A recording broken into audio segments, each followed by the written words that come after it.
As you know, here at Instar, we are erasing the imaginary barrier that exists that colour mixing is difficult. By providing simple to follow recipes using our dropper bottles, you can easily create any colour you can think of, but this isn't the only way to mix colours using our system. The main method of using our system uses the dropper bottles and droplets. The system was made to answer a recurring question within the community that repeatability was a major issue when it came to colour mixing, especially when it came to doing full armies where you want the colour scheme to match. To show an example of how our system makes reproducibility easy, even when it uses more than two colours, we'll recreate our deep teal colour from our simple recipes mix. Because of the needle style nozzles that our bottles use means that you get the same size small droplet every single time.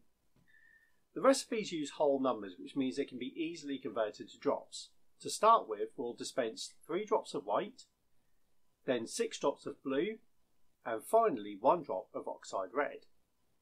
Now, while 10 drops of colour might seem like a lot of paint if we're used to using other styles of dropper bottles, 10 drops using our system is enough to roughly base coat a 32mm miniature. But now that the colour has been made, you can now paint with it. But if you need more, you can see that by simply repeating the recipe will yield you the same colour every time, meaning that keeping colours consistent is incredibly easy.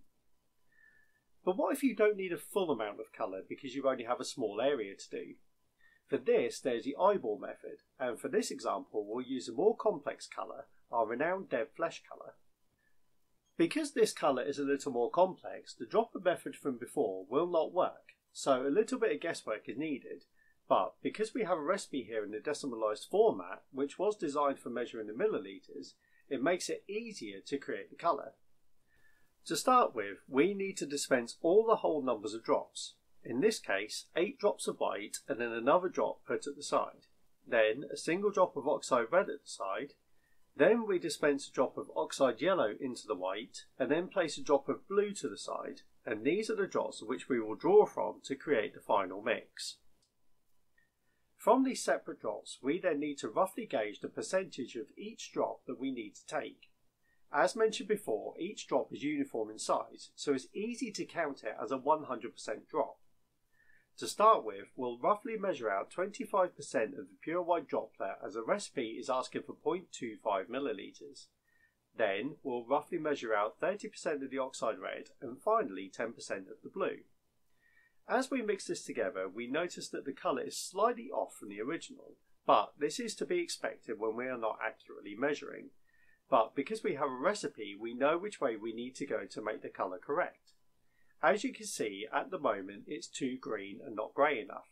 So we need to introduce some more oxide red into the mix, being the opposite of green, to darken the colour and reduce the green tint caused by the mixing of the blue and oxide yellow. But now the mix is slightly too yellow and not nearly dark enough, but we are heading in the right direction. The colour has a slight green tint to it, so we need to reintroduce some of the blue colour to get that back, but not too much, otherwise we end up back where we were. You can see that it's not a perfect match, but if it's being used for small areas, the difference is likely to go unnoticed even if being applied across an entire army. The same principle can apply even with more complex colours such as the RAL colour recipes on the website that utilise up to 4 colours but in much smaller amounts. The last method is if you have either a lot of models to do or if you create a colour scheme that works really well and you want to repeat it for other models. This is where our syringes, refill bottles, containers and bottles come in handy. As long as you record your own recipes or take a recipe from the website, you can easily transfer them into bottles, which is what Aphex Painting Studio did for his skin tones using various sized bottles depending on how much of each he used, and what we've done here for our simple non-metallic metal steel recipe. These 3 bottles form the basis for our steel recipe that we use when the need arises, but because it works so well for us and we didn't want to have to keep making the colours on the palette, we decided to bottle them up and add them to our paint collection for easy retrieval the next time we needed it. Making bottles of colour is just as easy as the last 2 methods. It's a bit more of an investment, but it's worth every penny when you consider that you can quite literally make your own paint set tailored exactly to your needs. To start with, you need to empty the refill bottles into the mixing containers, making sure that the mixing ball goes into the container too. Then, by following a recipe on the website or a custom one that you have converted, you simply draw up the required millilitres of each colour using the general syringe for whole numbers and the advanced syringe for numbers after the decimal point, and then simply dispense each colour into the bottle. Once it's done, simply pop in the nozzle, attach the cap and shake it to combine all the colours together to have a bottle of unique colour. Droplets, brushfuls, buckets or bottles, however you mix your colours, make sure that it's Instar.